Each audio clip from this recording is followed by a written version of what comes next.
नमस्कार मुई संगीता आज रोसई कोण चेनारे आपण समस्त की स्वागत करुचे। ए माछ भजा देखबा लगी जेतकी सुंदर खाइबारे तार डबल मजा लगी थिला। बाहरटा जेतकी क्रिस्पी तार भीतरटा सेतकी नरम। बहुत कम तेल बहुत कम टाइम रे आमर ए माछ भजा रेडी हो जिसी। तो वीडियो के आपण पूरा भाबे देखबे। आमे जेंता होटेल रे खाइसु ना पूरा पूरी सही भलिया आज आमे एई रेसिपीटा आमे शिखमा। तो वीडियो के पूरा भाबे वाच करबे स्किप नहीं करबे।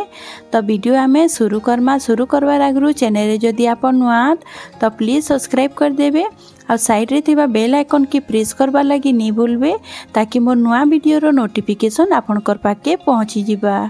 तो वीडियो एबे आमे स्टार्ट करमा। मुई ने गोटे बड़ जगाटे नहीं छे सेथिरे मी माछटा ऐड करबी। माछ मुई नहीं छे 500 ग्राम रो सेटा मी सफा कर देइथिली आ सेथिरे स्वाद अनुसार नून दे देबी। हल्दी पाउडर आधा चामच, काश्मीरी रेड चिली पाउडर आधा चामच देबी आ इने नौ छे मर्ची पाउडर आधा चामच। आ एबे मुई नहीं जीबी धनिया पाउडर गोटे चामच। आ एबे मुई इने नहीं जीबी मीट मसला पाउडर आधा चामच। आ क्रिस्पी हेबा लगी इने मुई नौछे बेसन 1.5 चामच। आपण ई जगह रे चाहबे बेले चाउल चूना 1 चामच आपण नहीं पारबे।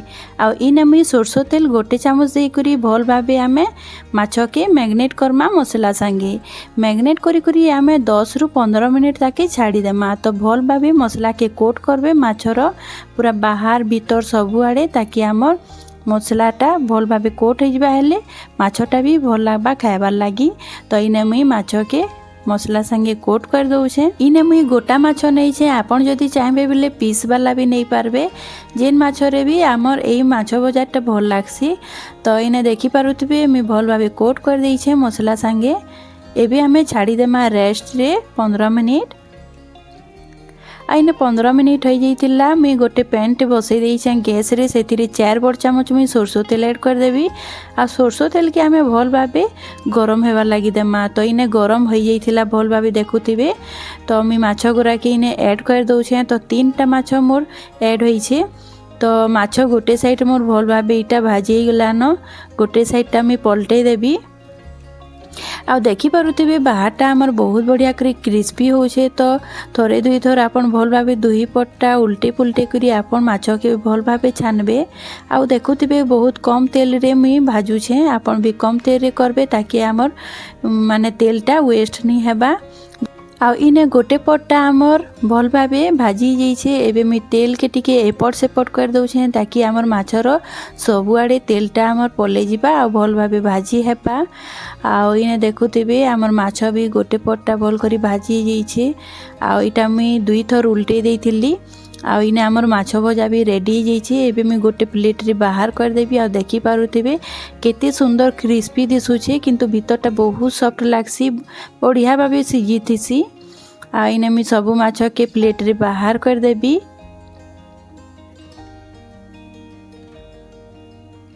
आ इटा मी बाहर कर देउछे सबुटा बाहर कर देली। एबे बाकी माछ के मी ने ऐड कर देबी।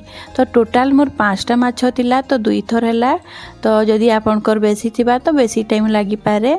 आ इटा भी मी उलट पालट करी करी भल भाबे भाजी देबी। तो इटा गोटे साइडटा हे जाइथिला। तो इटा मी पलटै दउछे देखुथिबे। माछ भजा बनाबा लगी बेसी टाइम नहीं लगे। बहुत कम टाइम रे आमर ए माछ भजाटा बनी करी रेडी हो जिसी। आ जदि आपण चाहबे बेले ई माछ भजार आपण तरकारी भी करि पारबे। तो बहुत टेस्टी लागसी। ई टाइप रो आपण छानी देबे। तार बाद आमे जेंता मसला यूज करसु सेही मसला भाजी करी कसी करी आपण ई माछ के आपण ऐड करी करी तरकारी भी तार करि पारबे। तो आमर ई माछ भजा भी रेडी हो जाइछे। मैं ताके प्लेट रे बाहर कर देइछे। आ इने आमर माछ भजा बनी करी रेडी हो जाइछे। तो देखि पारुथिबे केते क्रिस्पी बनिछे। इटा कि आपण गरम गरम भात संगे हो कि आपण पखाल संगे भी खाइबे बहुत टेस्टी लागसी। तो खरा मासे पखाल संगे जदि खाइबे ना बहुत टेस्टी लागसी। तो थरे आपण जरूर ट्राए करू आ मते कमेंट रे बताबे कि आपनकर माछ भजा केनता हिथिला। किंतु मोर पूरा विश्वास ए माछ भजा जदि थरे बनाबे ना तो बारंबार आपण बनै करी खाइबे बहुत टेस्टी लागसी। आ आपनकर घरे भी समस्ते बहुत पसंद करबे ए माछ भजा। तो थरे घरे जरूर ट्राए करबे पूरा पूरी होटल भलिया टेस्ट लागसी। आ गोटा माछ है, गोटा माछ तो बहुत टेस्टी लागसी, तार माछ भजा हो कि तरकारी हो बहुत टेस्टी लागसी। तो घरे आपन जरूर ट्राए करबे आ मते कमेंट रे जरूर बतावे कि आपनकर माछ भजा केनता हितिला। तो आज मुई रहली मिलमा गोटे फेर नुआ वीडियो संगे। Bye bye.